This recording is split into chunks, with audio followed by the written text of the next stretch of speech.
Okay, so today's problem child is a 2011 Chevy Aveo with a parasitic draw on the battery. Customer states if the battery is left connected, the battery goes dead overnight. So it was dropped off yesterday. He disconnected the positive battery cable and I've driven it into the shop, so we're going to set up to do a parasitic draw test. So I set the low amp clamp up on the negative battery cable. There are two negative battery cables on this, so I tried both of them. And I'm reading 16.5 amps current flow on one cable and about 60 milliamps on the other cable. So over 16, almost 17 amps of current flow leaving the battery. That would definitely kill the battery overnight. A fairly significant drain. I wonder if it's the alternator. Where's the alternator on this puppy? Down underneath. So find the alternator output wire. We'll check that real quick, because if it's got a bad diode in the alternator, that could be the cause of a fairly significant drain. So I managed to get the amp clamp over the alternator output wire, which is way back down here on the back of the engine. Can't even see it down there, but anyways, I got the amp clamp on the output wire, and we have like less than 10 milliamps or 10 milliamps of current draw. So that's not the problem, it's not the alternator.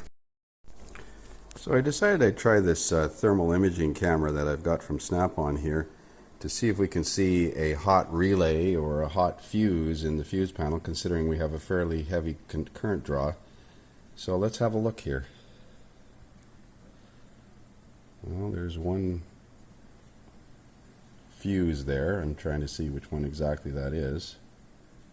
Doesn't focus very well with the camera taking a picture of the lens here, but you can definitely see that it looks like about a 50 amp fuse. This one right here, this one right here, this one right here is warm to the touch, or is warm according to the thermal camera. So I'm going to pull that fuse first. So even with that fuse removed, that spot in the fuse panel is still showing hot on the thermal gun. But with that fuse removed, the draw drops down to 100 milliamps, which we retained accessory relay probably. 0.1 amps is 100 milliamps. So I have to find out what that maxi fuse feeds. Okay, so that 50 amp fuse says it's for the SJB battery. Smart junction box maybe? We'll have to look at a power distribution diagram. So that fuse is EF4, sorry. SJB battery fuse, 50 amp. It feeds the instrument panel fuse box. So we'll have to try and narrow it down to one of the fuses in the instrument panel fuse block. Okay, so that 50 amp fuse feeds this junction box, fuse box on the driver's side of this car, and I put it back in, and now I'm going to check with the thermal camera if there is a hot fuse in here. And look at that. So we can see, and it's hard to tell which one it is, but I've pinpointed it's directly above the bolt hole there. So that's that 25 amp fuse that is showing much warmer than the rest. Can't feel it with your hand, but you can definitely see it with the thermal camera. So this helps to find a significant parasitic draw without having to pull 100 fuses out. I'll grab a pair of pliers here and pull that fuse out. Okay, so I remove that fuse and the parasitic draw drops to 350 milliamps. So it's definitely that 25 amp fuse. That's the circuit with the parasitic draw on it. Let's see what the cover says that is for. Which way does this go? Rear defogger. That 25 amp fuse is for the rear defogger. Well, that doesn't make sense. The rear defogger shouldn't even be live. I wonder if the relay's stuck on or something. Let's have a look at the rear grid lines to see if they're warm. Well, look at that. I wonder if the rear defogger relay is stuck on, if it's even got a relay. Okay, so according to this, the rear defogger relay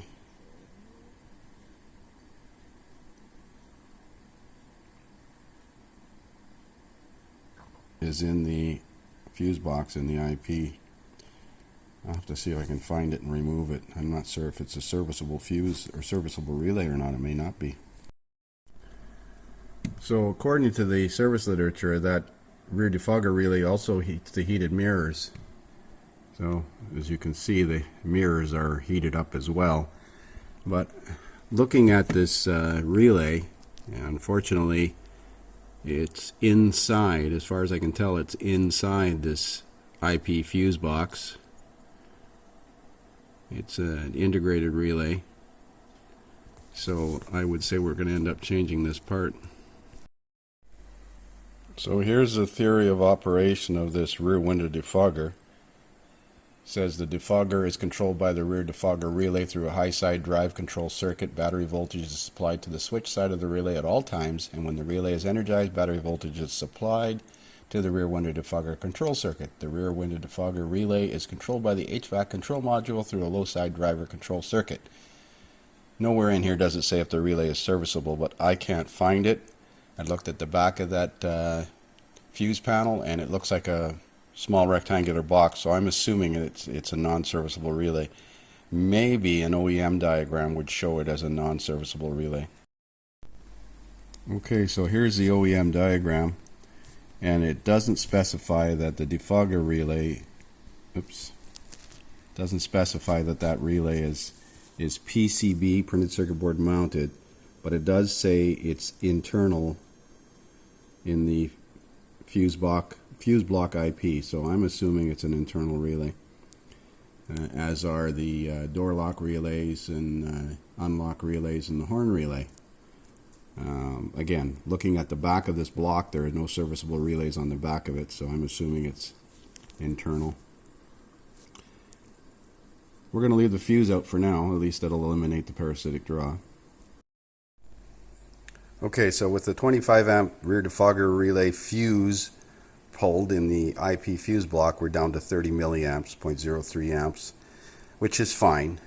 That fuse block, part number 959-77268, available from the dealer, $576 retail. And I can't find out if it's got to be flashed or programmed. I don't think so, but the service literature is not clear.